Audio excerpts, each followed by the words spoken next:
Hola queridos amigos y hermanos, un saludo fraterno para todos, que el Señor pueda bendecirles en gran manera. Qué bueno saludarles, y si están pues viendo este repaso, esa es la señal de que usted ha sido bendecido por el Señor a través del don de la vida y de la salud. Así que bienvenidos a su programa de Conectados con el Cielo. Y para iniciar vamos a tener una palabra de oración. Bendito Padre que está en los cielos, le damos gracias porque nuevamente nos permite el privilegio de reunirnos en este canal para estudiar su palabra a través de la lección de escuela sabática. Muchas gracias porque en Jesús lo tenemos todo. Él vino a esta tierra a revelar su amor, y ese amor debe inundarnos a nosotros para impartir amor a aquellos que no lo tienen, y especialmente a nuestros enemigos. Que esta lección haya dejado una enseñanza tremenda, porque el que tiene al Hijo tiene la vida. Envía su Espíritu para que nos asista. En el nombre de Jesús se lo pedimos. Amén y amén. Muy bien, lección número 9. La fuente de la vida. Espero que esta lección haya quedado completamente clara en su razonamiento. ¿Y por qué vamos a hablar del razonamiento? Ya vamos a explicar por qué razón. No hay vida fuera de Dios. No hay vida fuera de Jesús. Es un principio que debe ser muy claro, y el mismo Jesús dio testimonio acerca de esto. La lectura bíblica básica para esta semana fue Juan 14:6. Yo soy el camino, no hay otro, no hay otro. Yo soy el camino, la verdad y la vida. Nadie viene al Padre, nadie puede llegar al Padre, sino solamente a través de mí, dijo Jesús. No necesitamos una virgen, no necesitamos un santo para llegar a Dios. Necesitamos a Jesús. Y entre el hombre y Jesucristo, de igual manera, no necesitamos una virgen y no necesitamos ningún santo. El hombre puede acercarse a Jesucristo cuantas veces quiera, directamente por su propia voluntad, sin ir a pedirle permiso primero a alguien. Eso debe estar clarito, clarito. La expresión yo soy, ¿recuerdan cuando Dios se presentó ante Moisés? Yo soy. ¿Recuerdan cuando fueron a buscar a Jesús para ponerle preso y preguntaron por él? Y él dijo, yo soy. Y todos cayeron al piso. Ese mismo gran yo soy a través de la historia es el mismo en quien hay vida. Ese gran yo soy espectacular se hizo carne y habitó entre nosotros. ¿Por qué? Esta semana lo hemos estudiado y vamos a volver a repasarlo. Ahora, ¿por qué es importante esto? ¿Por qué vamos a estudiar un tema que supuestamente usted y yo conocemos? ¿Por qué? Podríamos invertir tiempo en estudiar otra cosa. A la larga, este es un tema trillado. Dios es la fuente de la vida. Sí, pero ¿por qué vamos a estudiarlo? El autor nos da dos razones. La primera es para evitar el mismo error que cometió el pueblo de Dios, el mismo error que cometieron sus dirigentes religiosos, el mismo error que cometió el Sanedrín. Eran los que tenían el conocimiento de Dios. Sí, pero el Mesías prometido anduvo entre ellos y no le conocieron. Lo rechazaron. Aquel que era la vida y que era la luz de los hombres fue rechazado por los que decían ser los teólogos de la época. Y la otra razón por la que vamos a estudiar esto, o estudiamos esto esta semana, no solamente es evitar el mismo error que cometió el pueblo de Dios en los tiempos de Jesús, sino también para considerar cómo podemos alcanzar a quienes corren actualmente el peligro de cometer ese error, y yo agregaría algo, y los que ya cometieron el error de alejarse de Dios. La palabra nos dice que Él es el camino, no son las iglesias, ninguna iglesia. Él es el camino. Ahora, Él, a través de su enseñanza, a través de tu doctrina, Él te dirá cuál es la iglesia correcta. Pero ninguna iglesia lleva a Dios. Es Cristo el camino. Ninguna iglesia tiene la verdad. Cristo es la verdad. Ninguna iglesia tiene vida. Cristo es la vida. Entonces, cuando nos enfocamos en Jesús, entonces Él nos dirá cuál es la iglesia considerada como el camino, donde se ha depositado la verdad.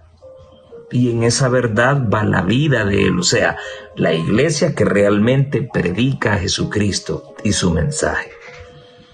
Pero casi siempre lo vemos al revés. Cuando uno le dice a la gente, mire, usted debería de buscar de Dios. Sí, ya estoy yendo a una iglesia. No, les digo yo, usted no me ha escuchado bien. Yo no le estoy diciendo que busque una iglesia, yo le estoy diciendo que busque de Dios, y a Dios se le encuentra en su palabra. En la iglesia muchas veces usted va a encontrar más problemas. Y va a encontrar gente que le va a hacer daño. No, empápese de Dios primero para poder soportar todo lo que hay dentro de la iglesia. Debemos reenfocar nuestra forma de adorar. Dios desea que el hombre haga uso de su facultad de razonar. Amigos y hermanos, el evangelio no es sentimiento. El evangelio es razón, razonar. El Señor nos invita a través del apóstol a que pongamos nuestros cuerpos en sacrificio vivo, santo y agradable delante de Dios, que es nuestro culto sentimental o racional. Nuestro culto racional. A Dios tenemos que adorarle con la razón.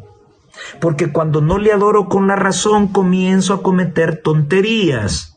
Comienzo a hacer estupideces como el hecho de inclinarme ante un hombre. Mi razón, a través del estudio de la palabra de Dios, debe descubrir que el único que merece mi adoración es el Eterno. El único.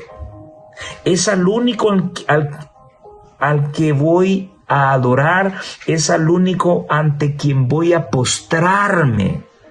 Ningún hombre es digno de que yo doble mis rodillas delante de él. Cuando no razono, entonces cometo ese error craso y garrafal. Dios desea, dice la sierva de Dios, que el hombre haga uso de su facultad de razonar. ¿Y dónde lo va a encontrar? Y el estudio de la Sagrada Escritura fortalece y eleva la mente como ningún otro estudio puede hacerlo. ¿A dónde usted puede encontrar la fuente para elevar su mente y fortalecerla? En la palabra de Dios. No hay otro lugar. En la palabra de Dios es donde usted puede encontrar fortaleza racional. En la palabra de Dios, no en la tradición de los hombres. La tradición de los hombres se presta a amaño. Por eso es que yo tengo muchos problemas y conflictos con la Iglesia Católica. Porque si ellos van a defender una doctrina, sacan un par de textos de la Biblia, torcidos, que siempre esa ha sido su especialidad, y luego sacan los escritos de la tradición.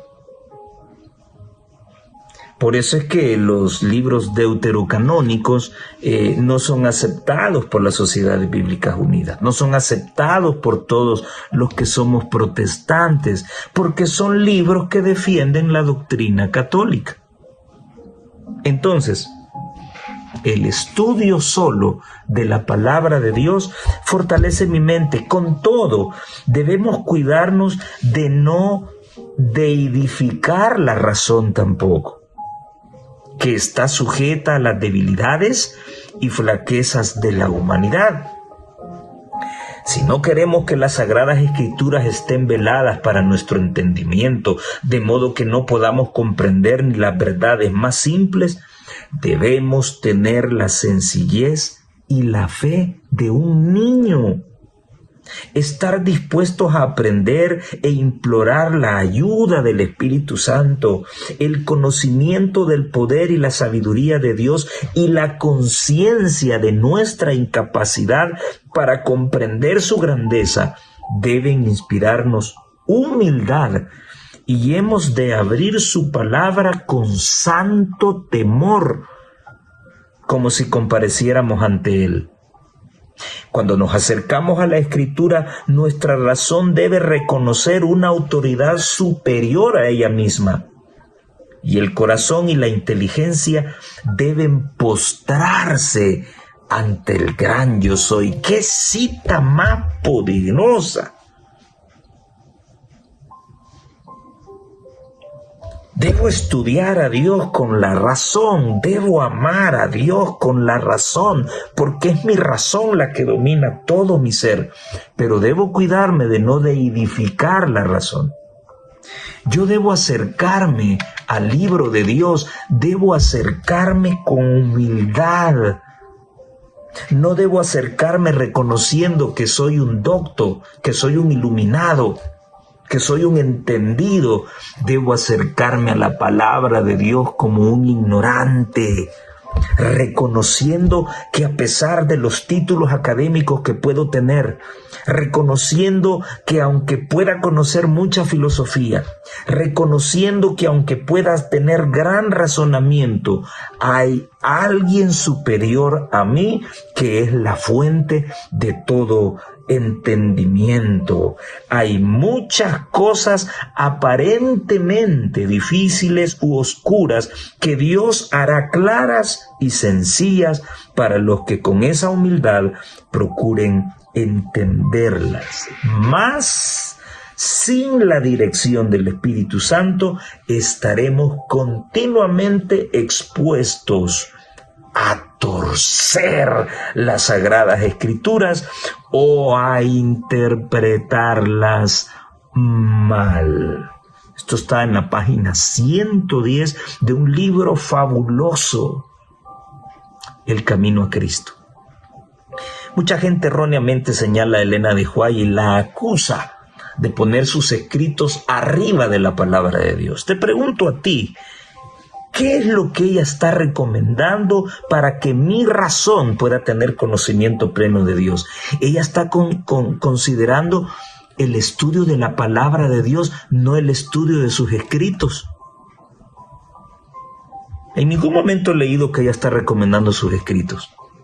Ahora, para mí, sus escritos son importantes porque me llevan a la Biblia.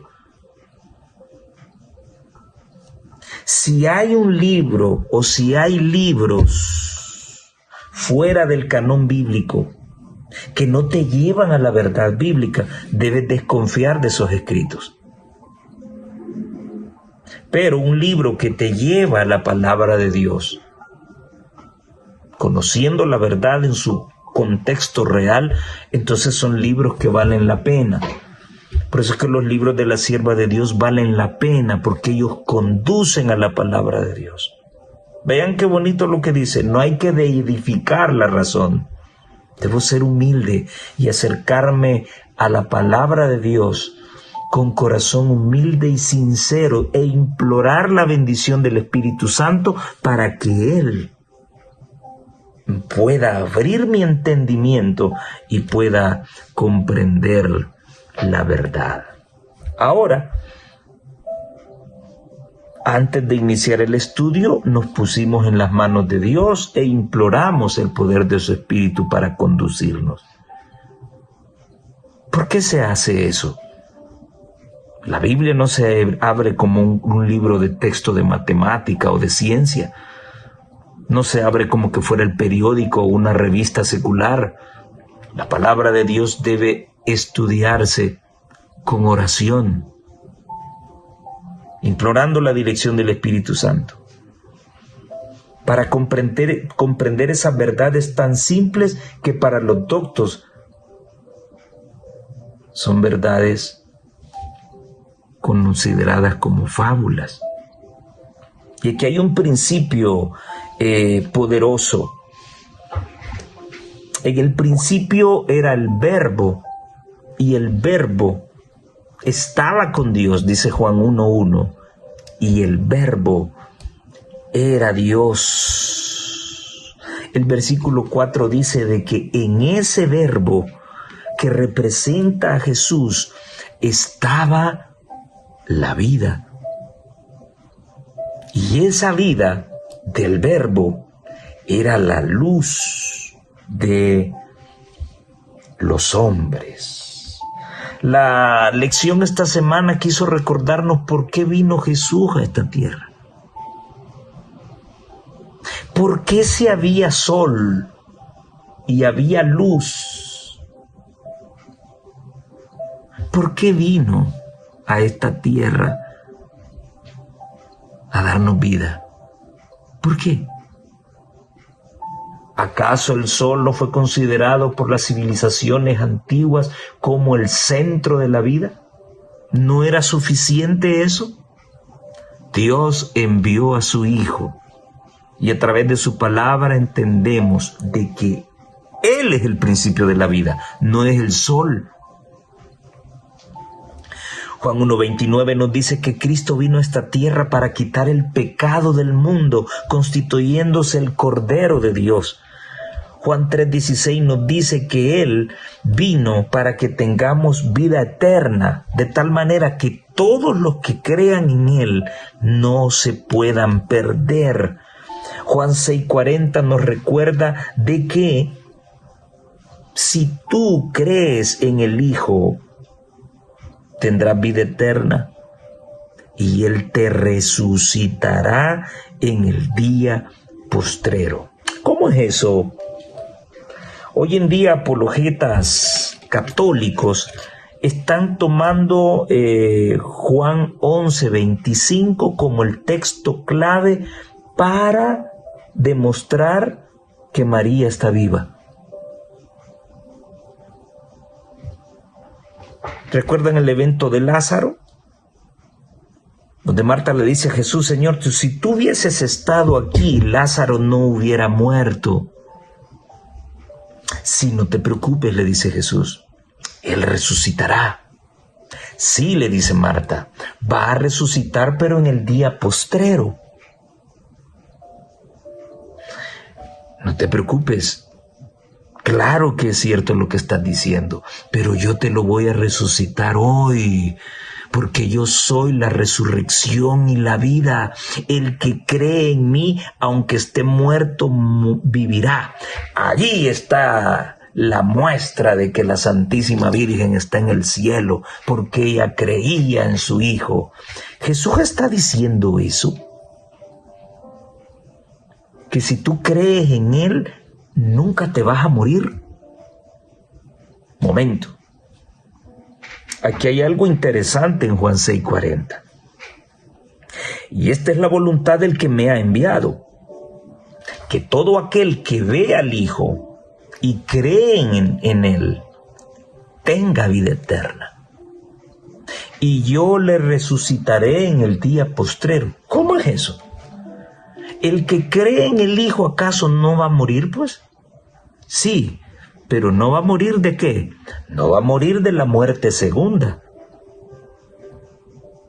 Sí, por cualquier situación en esta tierra, todos vamos a padecer la muerte primera, que es la muerte física.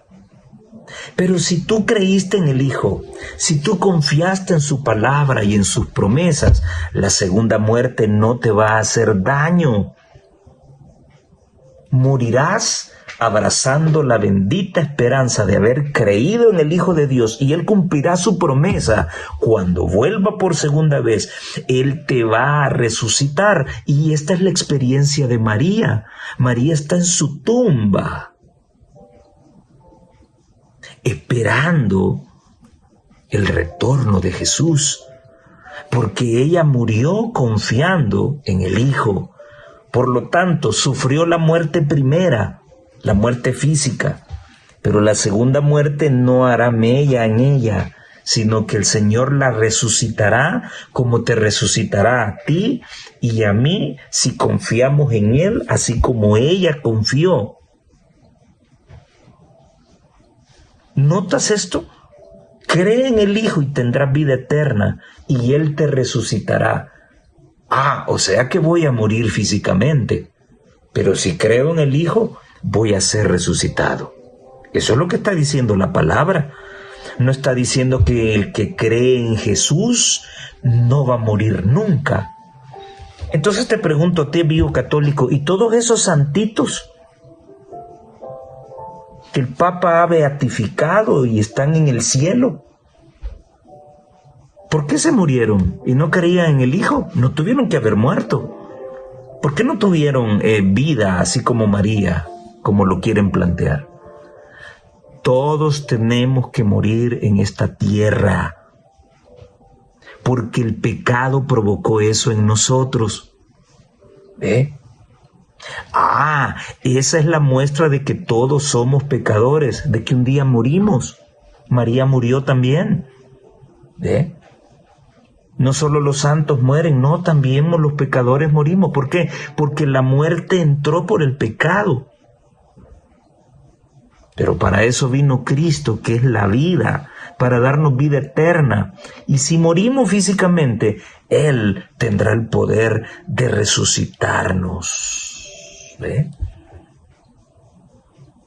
Él mismo tuvo que morir también. ¿Por qué? Porque era la consecuencia del pecado, sí, pero Él tiene vida, la tomó en sí mismo y volvió a la vida nuevamente, resucitó, para que así como Él resucitó, pueda resucitar a los demás. Según Juan 10:10, Jesús vino para que tengamos vida y la tengamos en abundancia. Quiero mencionar otra cosa, y entonces quiere decir que Lázaro, según la interpretación católica, aplicando Juan 11:25 a María, de que todo el que cree en el Hijo, aunque esté muerto, vivirá. Dice vivirá, no dice está vivo. Ahora bien, vivirá. Muy bien, todo el que cree en Él, aunque esté muerto, vivirá. Vivirá. Vivirá. No dice está vivo. ¿Y si están vivos? Quiere decir de que Lázaro está vivo ahorita. ¿O se volvió a morir? volvió a morirse. ¿Sí? La Biblia no dice si él enterró a sus hermanas o finalmente, después de unos años, ellas lo enterraron a él. Jesús lo resucitó en el momento para dejar una lección de que Él tiene el poder de simplificar las cosas. No te preocupes. Sí, hoy no vas a esperar hasta el día postrero. Yo te lo voy a resucitar hoy. ¿Para qué? Veas que yo tengo la vida. Yo soy la vida. ¿Se va a volver a morir? Sí, pero si Él confía en mí, yo lo voy a volver a resucitar. De eso está hablando. Muy bien. Juan 12:27 nos dice que Jesús vino a esta tierra para salvarnos y para darnos vida.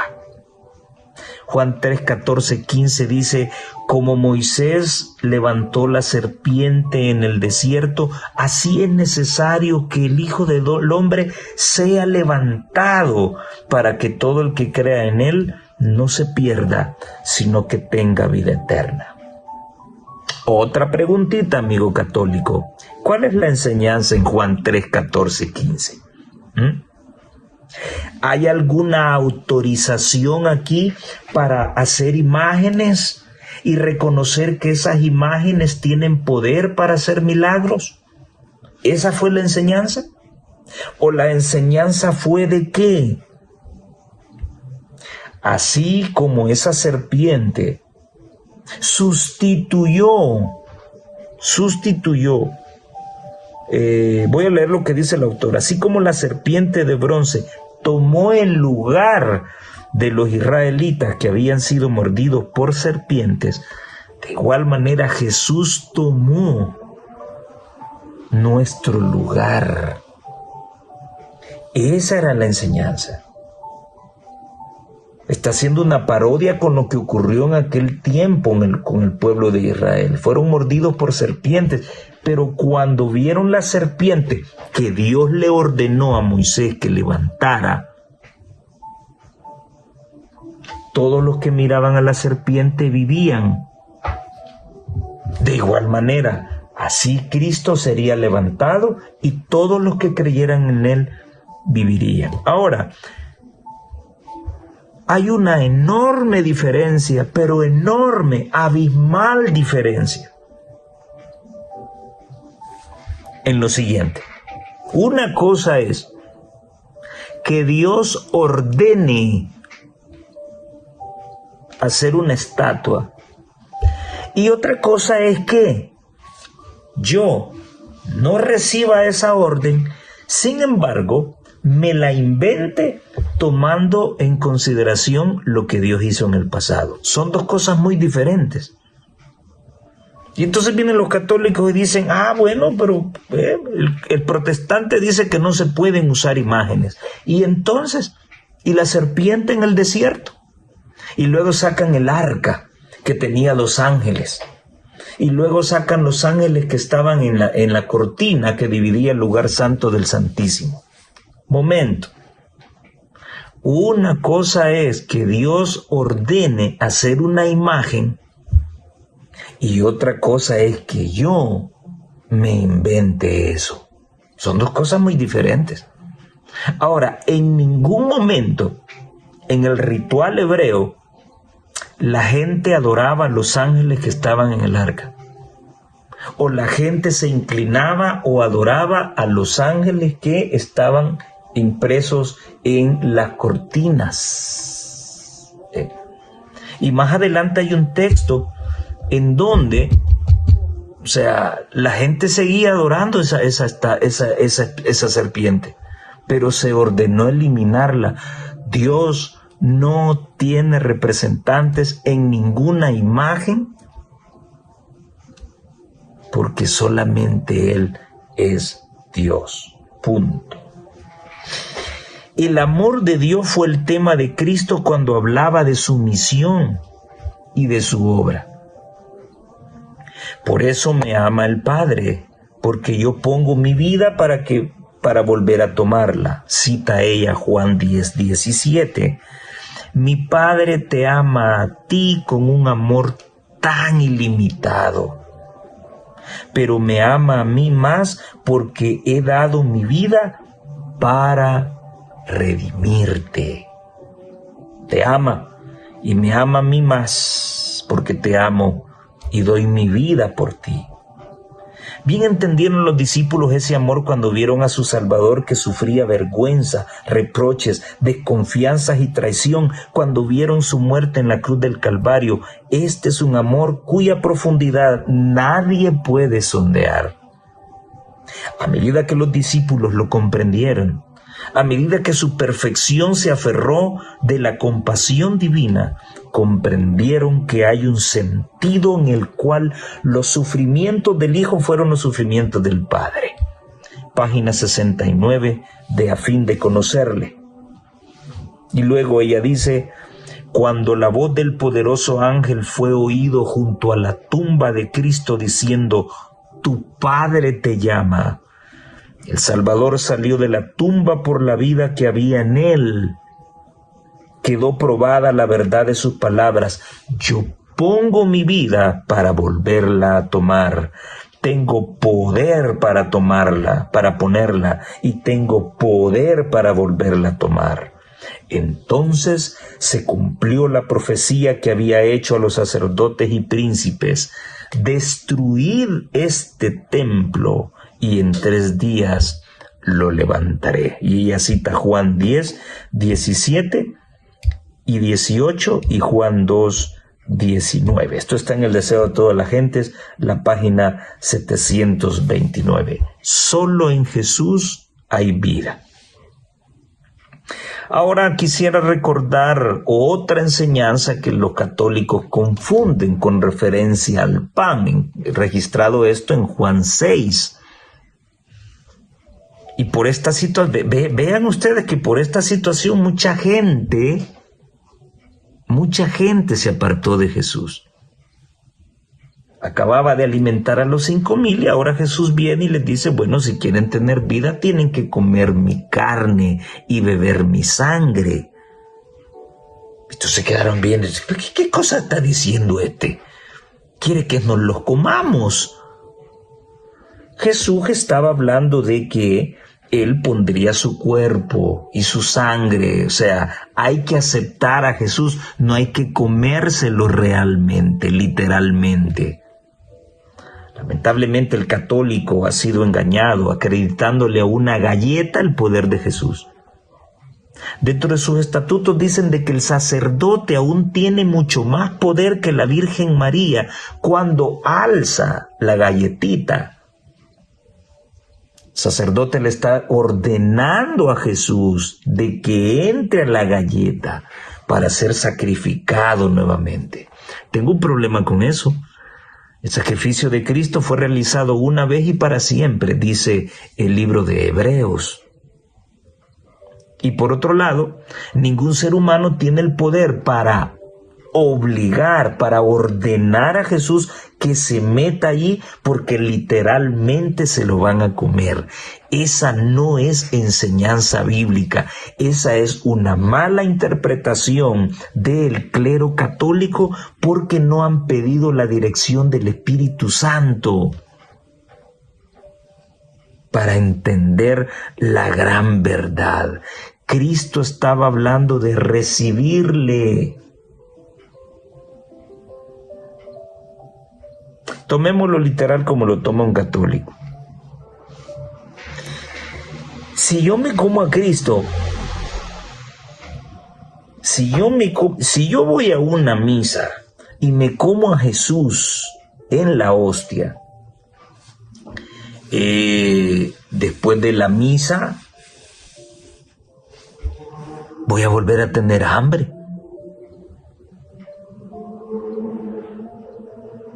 Entonces, ¿de qué saciedad estaba hablando Jesús? Así como se le ofreció a la mujer samaritana: el que toma de esta agua no va a volver a tener sed. ¿Cuántos hemos aceptado a Jesucristo? ya nunca más nos volvió a dar sed. Jesús no estaba hablando del agua física, Jesús estaba hablando del agua de vida que era Él. Si tú crees en Cristo no volverás a tener sed jamás. ¿Sed de qué? Sed de conocimiento de la palabra. Nunca vas a volver a tener hambre. ¿Hambre de qué? Hambre de la palabra. Jesús no está hablando de que nos lo comamos. Jesús no convierte a los cristianos en caníbales. Era un símbolo.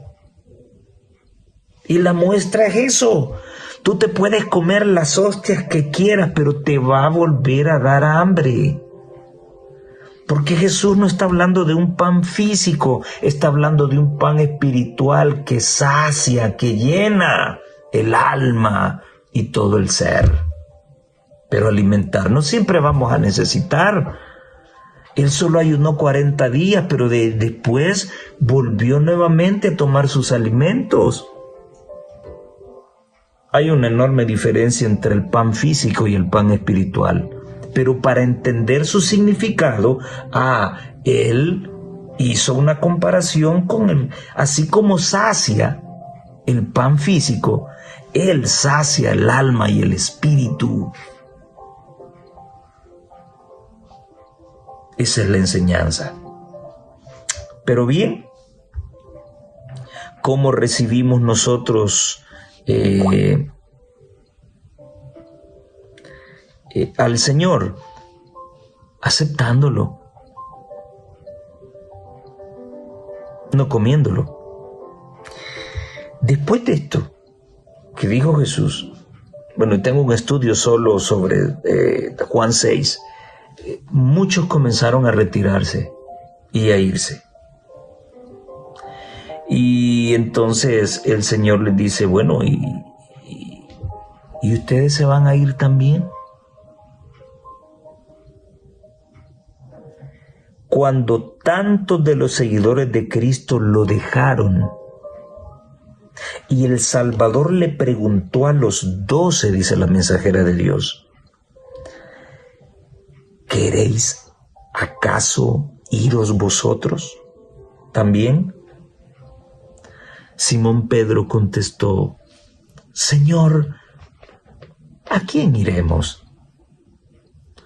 ¿Solo tú tienes palabras de qué? ¿De vida? De vida eterna. Eso está en Juan 6, 67 y 68.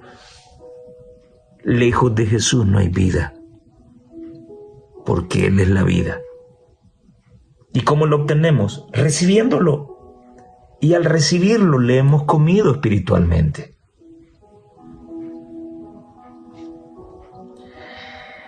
El corazón de Cristo se llenaba de pesar cuando veía que alguien se apartaba de Él,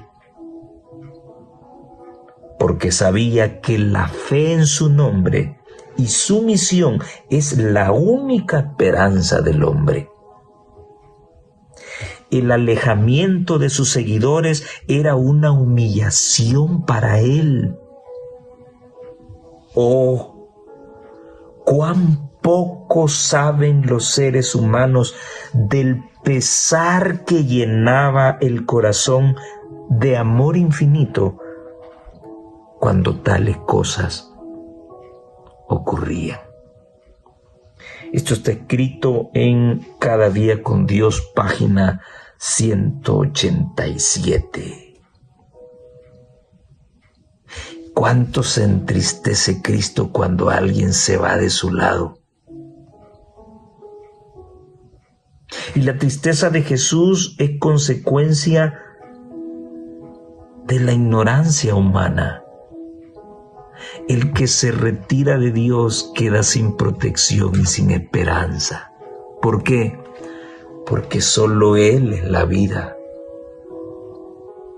Solo los que creen en Él serán resucitados y la muerte segunda no podrá hacerles daño. Tal vez la primera, pero la segunda no. ¿Y por qué digo tal vez?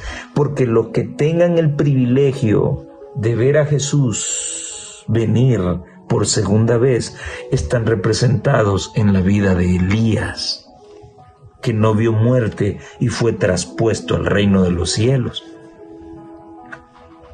No digo fue el caso de Enoc, porque Enoc tampoco vio muerte, pero Enoc no fue arrebatado. Enoc caminó con Dios y se perdió, se fue, no lo encontraron.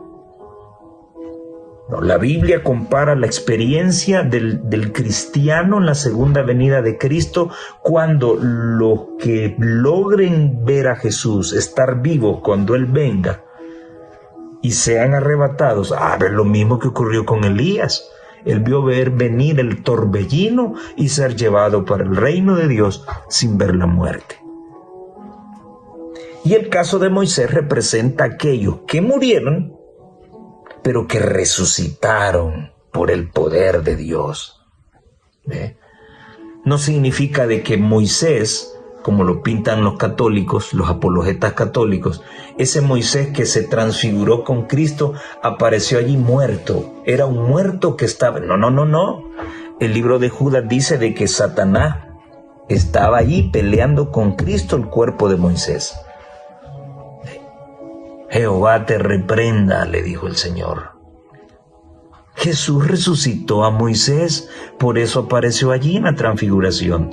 Moisés representa a todos aquellos que sufran la muerte primera, que es la muerte física, pero cuando venga Jesús y suene la trompeta, ellos van a resucitar primero. Y luego, los que estén vivos serán arrebatados en ese mismo momento para recibir a Jesús en el aire. Jesús está viniendo. Esto no ocurre antes. Esto ocurre en el momento en que Jesús está viniendo por segunda vez. Bueno, ya me metí a otra cosa, pero el enfoque es que fuera de Jesús no hay vida. Si te alejas de Él, todo está perdido. Si no crees en Él, todo está perdido, porque Él es la vida. Juan 1, 12 y 13 nos dice: mas a todos los que le recibieron, a los que creen en su nombre, les dio potestad de ser hechos hijos de Dios. ¿Quiénes son los hijos de Dios? Son los que primero creen en Él y luego le reciben. Si tú no crees en Jesús y no le recibes, entonces tú no eres un hijo de Dios. Ahora mira esto, no solamente es creer, porque los demonios también creen que Él es el Hijo de Dios. No, aquí dice: mas a todos los que le recibieron. ¿Quiénes? A los que creen en su nombre. Sí, pero para recibir hay que creer. ¿Cuándo recibes tú a alguien en tu casa? ¿Cuándo le abres las puertas de tu casa? Cuando esa persona te ha demostrado que no va a ser una amenaza para ti. Cuando logras descubrir algo de sinceridad en sus palabras. Entonces tú vienes y le dejas entrar. No solo creíste que bueno, no, le dejaste entrar a tu casa. Es una parodia sencilla para demostrar que no solo basta creer. Si creo, entonces debo abrir la puerta de mi corazón para que Él pueda entrar. Entonces ya lo recibí. Si eso ocurre, entonces soy hecho hijo de Dios, no por voluntad de la carne, no por voluntad humana, sino que he sido engendrado por Dios. Maravilloso esto. Para tener fe, dice la sierva de Dios, verdadera y permanente en Cristo, debemos conocerlo tal como está representado en la palabra. Esto está en Fundamentos de la Educación Cristiana, página 433. Y en el tomo 7A, la página 915, ya dijo: el espíritu que opera en la mente humana y la ilumina, crea fe en Dios. Quiere decir que la función del Espíritu Santo es convencerte. Yo, amigo católico, amigo evangélico, yo no tengo el poder ni la facultad para convencerte. Yo lo único que puedo hacer es, siguiendo el mandato divino, es predicar el evangelio. Nada más. Yo no convenzo a nadie. Y las muchas personas que se han bautizado al asistir a mis campañas y eso, no se han bautizado porque yo las convencí. No. Mi trabajo fue mostrarles la verdad. Quien convence de pecado y de juicio es el Espíritu Santo. Mucho cuidado en esto. A nadie envió Dios a convencer a nadie. El único que convence es el Espíritu Santo. Dios nos envía a predicar las buenas nuevas de salvación, pero no a convencer a nadie. Ese no es mi trabajo. Mi trabajo es sembrar la semilla. Quien la hace crecer es el Espíritu del Señor. Porque el Espíritu mismo da testimonio a nuestro espíritu de que somos hijos de Dios. Y entonces, voy a leer algo que se lo voy a dedicar a todos aquellos que no creen en la teología de la última generación. ¿Qué enseña?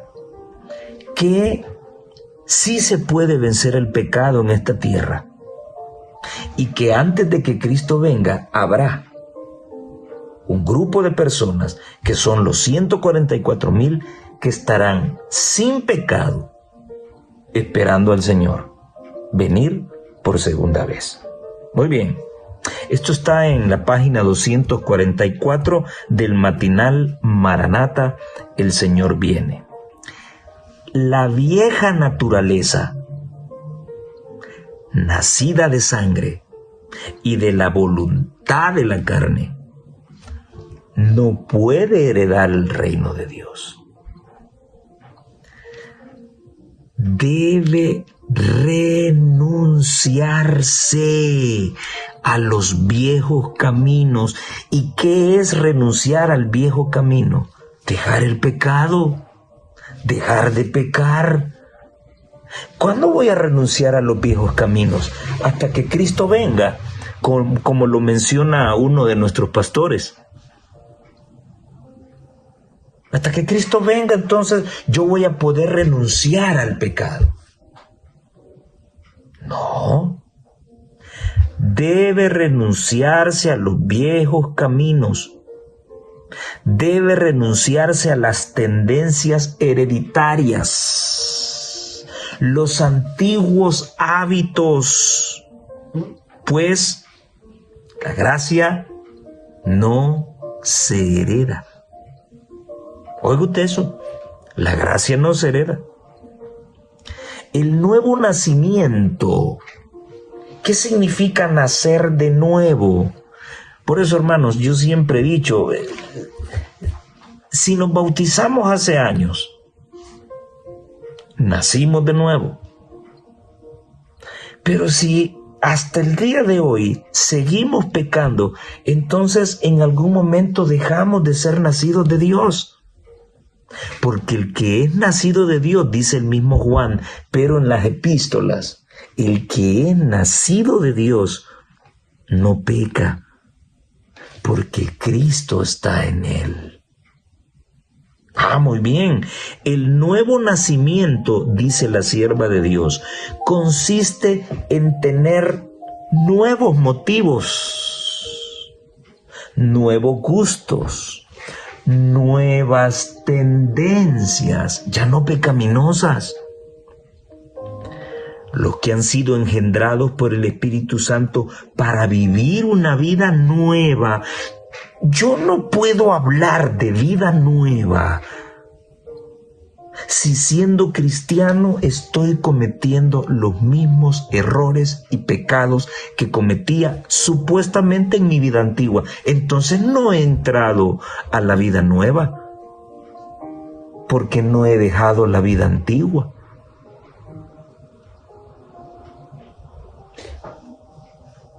En la vida antigua, si alguien fumaba y hoy es cristiano y de a escondidas se toma su cigarrito, ¿podemos decir que tiene nueva vida?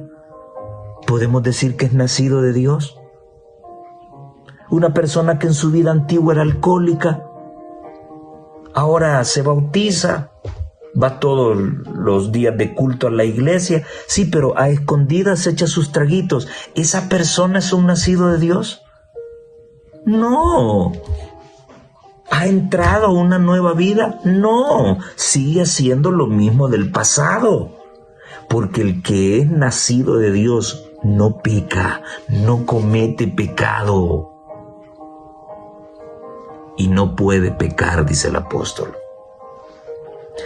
Los que han sido engendrados por el Espíritu Santo para vivir una vida nueva han llegado a ser participantes de la naturaleza divina. ¿Cómo voy a decir yo que tengo la naturaleza divina de Cristo si sigo haciendo lo mismo que hacía en la vida antigua?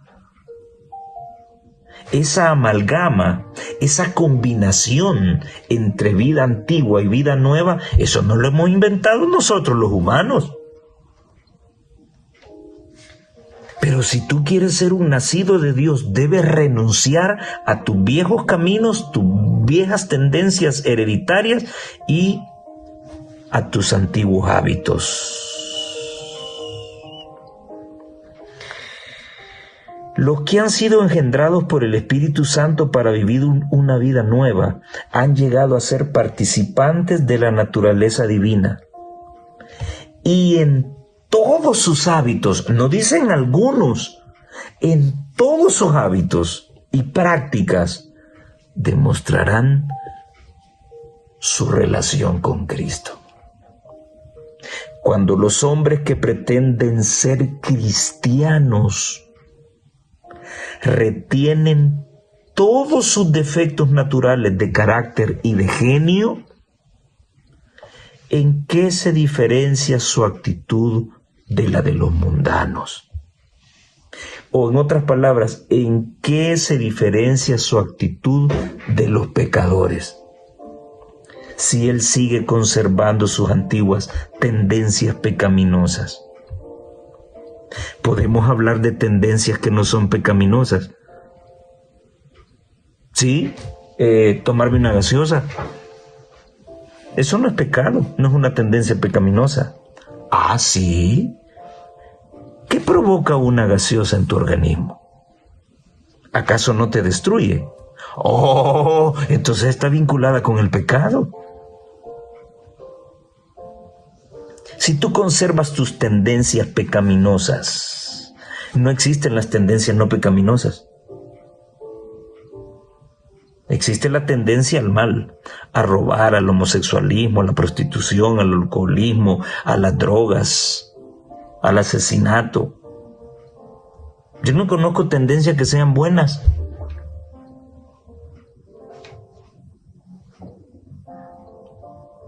Tendencias pecaminosas, tendencias pecaminosas. Hablando de la vida cristiana, yo puedo tener tendencia a leer mucho. Eso no es pecado, eso es bueno. Ahora, depende de lo que lea. Si estoy leyendo libros de brujería, si estoy leyendo libros de pornografía, entonces eso es una tendencia pecaminosa. Pero si mi hábito es leer libros de medicina, libros de ciencia, libros de psicología, la palabra de Dios, libros de teología, es una tendencia buena. No, acá ya está hablando de tendencias pecaminosas, tendencias del mal. Si yo conservo mis tendencias malas, que por lógica son pecaminosas, ¿en qué me diferencio con los mundanos? No aprecian la verdad como santificadora. ¿Y qué es santificar? Sin pecado. No aprecian la verdad como santificadora y refinadora. No han nacido de nuevo. ¿Cómo usted dice de que un cristiano no es nacido de Dios? Aquí está, página 244, Maranata, el Señor viene. Si usted sigue pegándole a su esposa, como lo hacía cuando no era cristiano, discúlpame, pero tú no eres un nacido de Dios. Seas pastor, seas anciano, sea quien ronque la gana que seas. Si tú sigues haciendo, si tú y yo seguimos haciendo las cosas que hacíamos antes de conocer a Jesús, no somos nacidos de Dios. No lo digo yo, lo dice ella. Punto. ¿Te gustó? Qué bueno. ¿No te gustó? Pues bueno, allá tú. Y eso,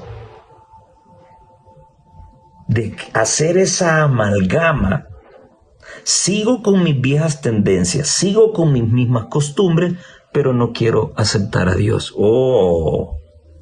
Y eso significa rechazar al Hijo. Y rechazar al Hijo es perder la vida. Quiero leerte una cita que el autor menciona sobre Haces 2000, dice la referencia, Edward Simke y Roland Hextad, hablando sobre la certeza de la segunda venida. Y dicen ellos, el modo de pensar humanista, y aquí vamos a hablar de la amalgama de mis antiguas costumbres pecaminosas con la nueva vida. El modo de pensar humanista contemporáneo comienza con la duda. Las personas cuestionan todo para así poder determinar lo que es la verdad. Y para ser cristiano debo dejar de beber. Yo no creo que eso sea verdad. El hombre cuestiona. ¿Eso es ser humanista? No, mire, me gusta el mensaje, está bonito, pero la mujer con la que estoy fuera de mi matrimonio, o sea, yo eso no lo puedo dejar. Y no creo que Dios me vaya a rechazar por eso. Eso es ser humanista. Está poniendo en duda la palabra. Las personas cuestionan todo para así poder determinar lo que es la verdad según ellos, ¿verdad? Aceptan como conocimiento seguro aquello que sobrevive al fuego de la interrogación rigurosa, algo en lo cual tener fe. Algunos aplican el mismo método a la Biblia, sometiéndola a interrogatorio desde puntos de vista científicos, históricos, psicológicos, filosóficos, arqueológicos o geológicos, y yo incluiría aún los mismos teológicos, la alta crítica, para así determinar qué es verdad y qué no es verdad en la Biblia. El método en sí mismo se inicia y construye sobre la desconfianza en la veracidad de las Escrituras, que es la base de la nueva teología. Restarle credibilidad e inspiración a la palabra de Dios. Ahí comienza todo, con la duda. El método en sí mismo se inicia y construye sobre la desconfianza en la veracidad de las Escrituras. Cristo preguntó, cuando el Hijo del Hombre venga, ¿hallará fe en la tierra? Hoy se exalta mucho la mentalidad humana. Se cuestiona, se pregunta, se cuestiona la existencia de Dios mismo. Se cuestiona el poder de Cristo para conquistar el corazón. Eso es rechazar al Hijo. Y si rechazas al Hijo, estás condenado. Amigo que me escuchas, hermano que me escuchas, ¿no es tiempo ya de volcarnos a una vida nueva y dejar nuestras viejas tendencias? Si no tienes al Hijo, estás condenado. Si tienes al Hijo, tendrás vida eterna. Que el Señor te bendiga y nos vemos en la próxima.